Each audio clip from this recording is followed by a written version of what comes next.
भाइ बहिनीहरू नमस्कार। आरामै हुनुहुन्छ? के गर्दै हुनुहुन्छ? साबुन पानीले राम्ररी मिची हात धुनु भएको छ?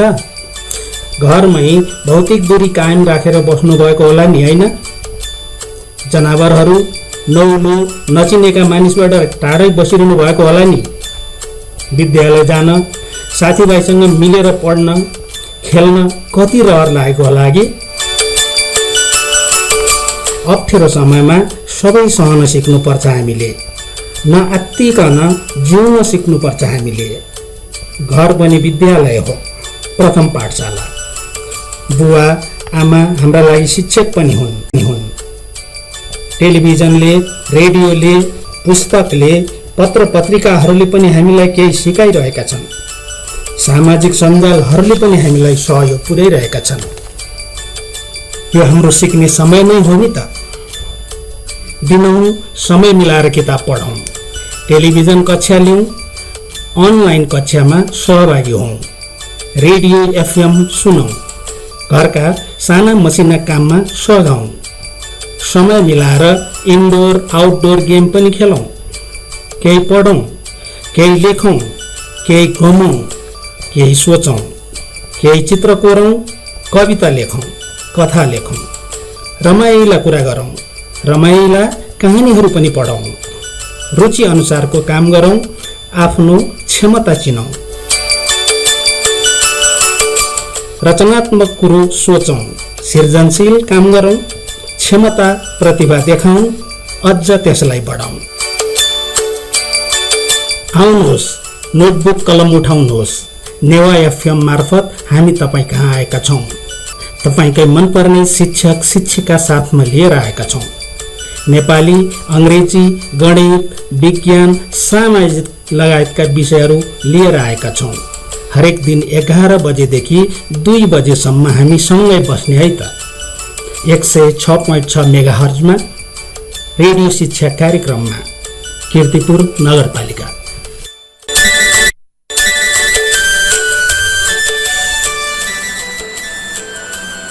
नमस्कार जोजोलप्पा। तपाईले अहिले सुनिरहनु भएको आवाज नेपाल भाषा एकेडेमीका निमित्त अनक मिडियाको प्रस्तुति नेवा एफएम 106 मेगाहर्ज रेडियोको हो। म कीर्तिपुर नगरपालिका 4 स्थित नेपाल एपीएफ विद्यालयकी नेपाली विषय शिक्षिका शान्ता अधिकारी बोलिरहेकी छु। आज म यस रेडियो कार्यक्रममा कीर्तिपुर नगरपालिकाद्वारा सञ्चालन गरिएको रेडियो शिक्षा कार्यक्रम अन्तर्गत कक्षा 8 को नेपाली विषयको रेडियो शिक्षा कार्यक्रम लिएर उपस्थित भइसकेकी छु। यो कार्यक्रम हरेक हप्ता आइतबारका दिन दिउँसो 12 बजे प्रसारण हुनेछ र अबको 30 मिनेट म यहाँहरूसँगै रहनेछु। भाइ बहिनीहरू, आज हामी पहिलो दिन कक्षा 8 को नेपाली पाठ्य पुस्तक अन्तर्गत रहेको पहिलो पाठ नेपाल कविताको पाठ्य वस्तु लयबोध र भावबोधमा रहेर छलफल गर्नेछौँ। विद्यार्थी भाइ बहिनीहरू, पाठ्य वस्तुमा प्रवेश गर्नुभन्दा अगाडि म तपाईहरूलाई कक्षा 8 को नेपाली किताबको थोरै परिचय दिन चाहन्छु। यस पाठ्यपुस्तकमा पाठ्यक्रमले निर्धारण गरेको सक्षमता हासिल होस् भनेर भाषिक सिपहरू जस्तै सुनाइ सिप, बोलाइ सिप, पढाइ सिप र लेखाइ सिपको समानुपातिक विकास होस् भन्ने उद्देश्यका साथ जम्मा 22 वटा पाठ शीर्षकहरू समावेश गरिएको छ। विभिन्न भाषिक सिपहरूको विकास गर्नका लागि यस पाठ्यपुस्तकभित्र कविता, कथा, जीवनी, प्रबन्ध, निवेदन, चिठी, वादविवाद र एकाङ्की जस्ता विधाहरू समावेश गरिएको छ। विद्यार्थी भाइ बहिनीहरू, अब हामी आजको हाम्रो पाठ्यवस्तुतर्फ लागौँ है त।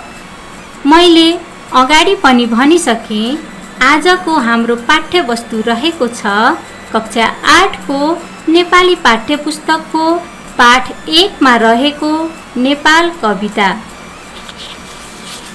भाइ बहिनीहरू, नेपाल शीर्षकको कविताका रचनाकार हुनुहुन्छ हामी सबैका परिचित कवि सिद्धिचरण श्रेष्ठ।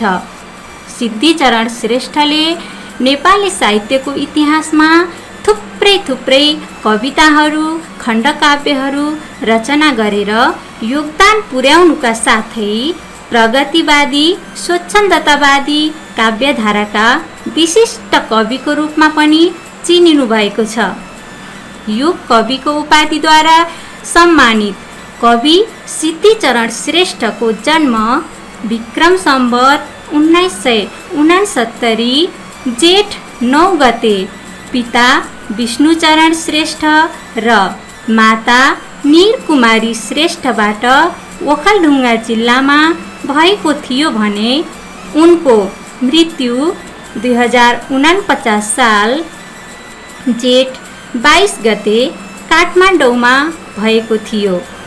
उनी छन्दबद्ध र छन्दमुक्त दुवै थरी कवितामा कलम चलाएका कवि हुन्। विद्यार्थी भाइ बहिनीहरू, कविता साहित्यको विशिष्ट विधा पनि हो। यही विधामा आधारित भएर यो कवि सिद्धिचरण श्रेष्ठले मेरो प्रतिबिम्ब, कोपिला, कुहिरो र घाम, तिर्मिर तारा आदि कविता सङ्ग्रह, त्यसै गरी उर्वशी, आँसु, झुन्किरी, भीमसेन थापा, युद्ध र शान्ति आदि खण्डकाव्यको पनि रचना गरेका छन्। स्वच्छन्दतावादी धाराका प्रगतिवादी एवं देशभक्त कवि श्रेष्ठका कवितामा राष्ट्रियता, स्वतन्त्रता, स्वाधीनता र प्रगतिका कुराहरू भेटिन्छन्। यो त भयो कवि सिद्धिचरण श्रेष्ठको सामान्य परिचय तथा साहित्यिक विशेषताहरू। विद्यार्थी भाइ बहिनीहरू, अब लागौँ हामी नेपाल कविताको लयबोधतर्फ। यो कविता छन्दबद्ध कविता हो। यस कविता उपजाति छन्दमा रचना गरिएको छ। छन्दबद्ध कविता भएको हुनाले यस कवितामा पनि लयको विशेष महत्त्व रहेको छ। कवितालाई सुन्दर, भावयुक्त र रसयुक्त बनाउनका लागि लयले ठुलो भूमिका खेलेको हुन्छ। त्यसैले अब म यो कविता लयबद्ध रूपमा वाचन गरेर भाइ बहिनीहरूलाई सुनाउने छु है त। भाइ बहिनीहरूले पनि आफ्नो पाठ्यपुस्तक अगाडि राखेर म सँगसँगै गति, यति र लय मिलाएर कविता वाचन गर्ने प्रयास गर्नुस् है त। कविता यस्तो छ। नेपाल प्यारो र पवित्र देश, सौन्दर्य धारा बहने अशेष, सङ्गीतको मूल फुटी विशाल, छल्किरहे झैँ लयबद्ध छाल। सुन्नुभयो त भाइ बहिनीहरू? अब तपाईहरू पनि म सँगै गाउनुहोस् है त। पाना खुला पर्वत पत्र पत्र, छन् बण झैँ वृक्षलता विचित्र, खोला चराको ध्वनि गुह्य मन्त्र, नेपाल सिङ्गै बहुमूल्य तन्त्र। नयाँ नयाँ जीत अनेक जोड्दै, यो देशको इज्जत मान थप्दै, ज्यामी सिपाही र किसान सारा, छन् आज हाम्रा बलिया सहारा।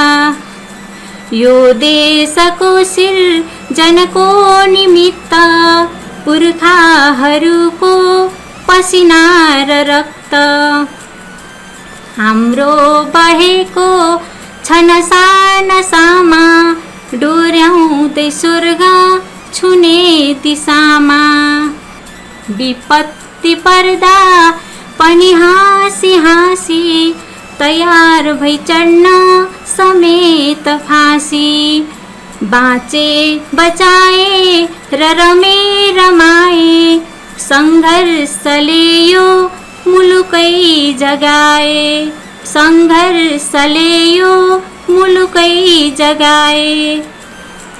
धेरै धेरै धन्यवाद मेरा प्यारा भाइ बहिनीहरूलाई निकै राम्रोसँग कविता वाचन गरी मलाई साथ दिनुभएकोमा।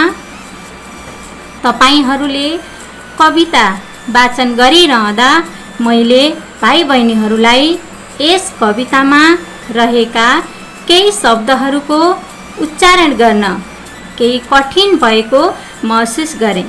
त्यसैले म तपाईहरूलाई उच्चारणमा कठिनाइ भएका केही शब्दलाई शुद्ध उच्चारण गरेर तपाईहरूलाई सुनाउनेछु। तपाईहरूले पनि ती शब्दहरूलाई उच्चारण गर्ने प्रयास गर्नुहोस् है त। जस्तै सौन्दर्य भन्नुहोस् त, सौन्दर्य। लयबद्ध, लयबद्ध। वृक्षलता, वृक्षलता। बहुमूल्य, बहुमूल्य। पुर्खा, पुर्खा। सङ्घर्ष, सङ्घर्ष। स्याबास भाइ बहिनीहरू, अब तपाईहरू यस कवितामा रहेका कठिन शब्दहरूलाई पनि सजिलै उच्चारण गर्न सक्षम हुनुभयो है त। प्राविधिक मित्रबाट सङ्केत प्राप्त भए बमोजिम। अब म छोटो व्यावसायिक विश्रामका लागि अनुमति चाहन्छु। विश्रामपछि बाँकी पाठ लिएर उपस्थित हुने नै छु।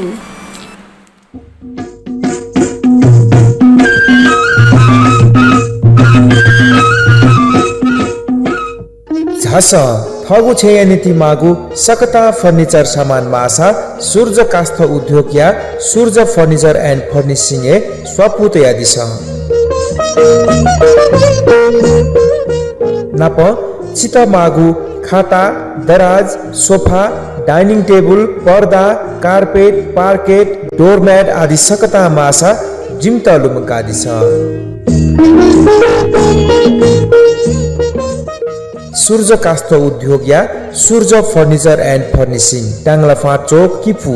Phone number 43362551।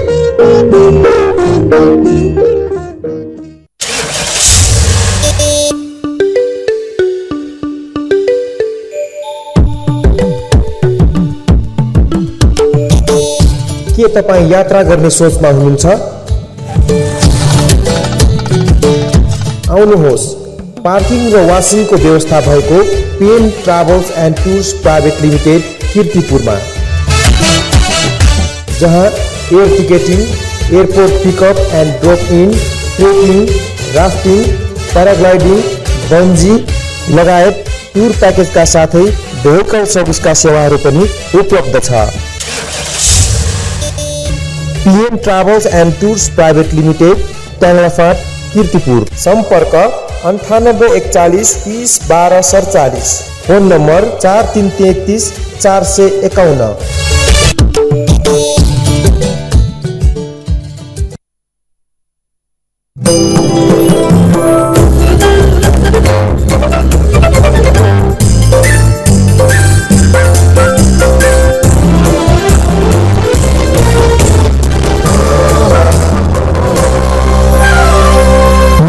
टेलिभिजन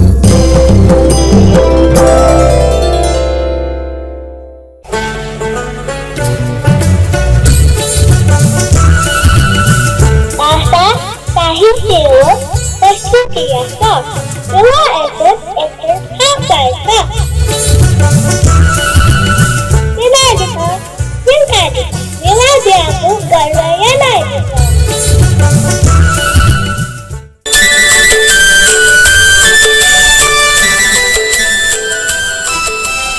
व्यावसायिक विश्रामपछि पुनः स्वागत गर्दछु। तपाईँ अहिले नेवा एफएम 106.6 मेगाहर्ज सुन्दै हुनुहुन्छ। कीर्तिपुर नगरपालिकाद्वारा निर्मित यो कार्यक्रम तपाईँ आफ्नो मोबाइलमा हाम्रो पात्रो एप्स डाउनलोड गरी हाम्रो रेडियोमा पनि सुन्न सक्नुहुन्छ। त्यस्तै गरी www.nevafm.com.np लगअन गरी विश्वको कुनै पनि कुनामा रहेर पनि सुन्न सक्नुहुनेछ। यसपछि भाइ बहिनीहरू हामी आजको अर्को क्रियाकलापतर्फ लागौँ है त। यतिन्जेलसम्म हामीले कविताको लयबोध गऱ्यौँ, कठिन शब्दहरूको शुद्धसँग उच्चारण गऱ्यौँ। यसबाट पनि हामीलाई यस कविताको भावबोध गर्न केही सजिलो हुनेछ। अब हामी कविताले व्यक्त गर्न खोजेको भाव वा विचार, कविताको अर्थ वा यसको महत्त्वपूर्ण सन्देश के हो त भन्ने कुरा स्पष्ट बुझ्नतर्फ लागौँ है त। भाइ बहिनीहरू, अब हामी कविताको पहिलो श्लोकबाट सुरु गरौँ। नेपाल प्यारो र पवित्र देश, सौन्दर्य धारा बहने अशेष, सङ्गीतको मूल फुटी विशाल, छल्किरहे झै लयबद्ध छाल। नेपाल हामी सम्पूर्ण नेपालीहरूका लागि प्यारो र पवित्र देश हो। हाम्रो जन्मभूमि, हाम्रो देश नेपाल। सम्पूर्ण नेपालीहरूले यो माटोप्रति र देशप्रति प्रेम गरेका छन्। त्यसैले यो प्राणभन्दा पनि प्यारो छ। हाम्रो देशको हिमाली खण्ड जहाँ ऋषि महर्षिहरूले तपस्या गरे, त्यसैले यो देशलाई ऋषि मुनिहरूको तपोभूमि भनेर पनि चिनिन्छ। देवी देवताहरूको क्रीडा स्थलका रूपमा रहेको यो देशलाई पवित्र र पावन भूमिको रूपमा पनि चिनिन्छ। यहाँ हिमालबाट झरेर अनवरत रूपमा बगेका नदीहरू, छाँगा, छहरा, झरनाहरू निरन्तर बगिरहँदा निकै मनमोहक देखिन्छ। गौतम बुद्ध जस्ता शान्तिका दूत जन्मिएको पवित्र माटो पनि यही हो भाइ बहिनीहरू। यो देशमा सङ्गीतको मूल फुटेको छ। जसरी सङ्गीतमा विभिन्न प्रकारका बाजाहरूले कुनै ध्वनिलाई वा कुनै गीतलाई सङ्गीतमा आबद्ध गर्दछ अनि मिठो, सुललित, कर्णप्रिय ध्वनिको निर्माण गर्दछ, त्यस्तै यो देश त यहाँका नदी, झरना, खोला र हुँदाहुँदै यहाँका वनस्पतिहरू पनि हावाको गतिसँगै सुसाइदिन्छन् र मिठो सङ्गीतको निर्माण गर्दछन्। त्यसैले नेपाली भूमि सङ्गीतको जन्मदाता पनि हो भनेर हामी भन्न सक्दछौँ। यो देशको प्रकृतिले नै सङ्गीतका लयबद्ध छालहरू छल्काइरहेको छ। यो पहिलो श्लोकको भावार्थ थियो भाइ बहिनीहरू। यसै गरी म दोस्रो श्लोकमा प्रवेश गर्न चाहन्छु। पाना खुला पर्वत पत्र पत्र, छन् बण झै वृक्ष लता विचित्र, खोला चराको ध्वनि गुह्य मन्त्र, नेपाल सिङ्गै बहुमूल्य तन्त्र। यो देश पढ्नेहरूका लागि पत्रै पत्रले भरिएको छ। यहाँका पर्वतहरू एकपछि अर्को गर्दै रहस्यले भरिएका किताबका पाना जस्तै छन्। दुनियाँको कोही पढ्ने मानिस वा सिक्न इच्छा भएको मानिस यहाँ आउँछ भने वास्तवमा यो प्रकृतिको खुल्ला विश्वविद्यालय हो हाम्रो देश। यहाँ धेरै कुरा पढ्न पाइन्छ, धेरै कुरा सिक्न पाइन्छ, अथवा सिकाइको एउटा स्रोत हो यो भूमि। ती खुल्ला किताबका पानामा भएका वर्णहरूसित कविले यहाँका वृक्षलता र लहराहरूलाई तुलना गरेका छन्। किनभने कविले जसरी राष्ट्र प्रेमको चित्रण गर्न सक्छन्, त्यसै गरी प्रकृतिको सुन्दर वर्णन गरेर पनि थाक्दैनन् भाइ बहिनीहरू।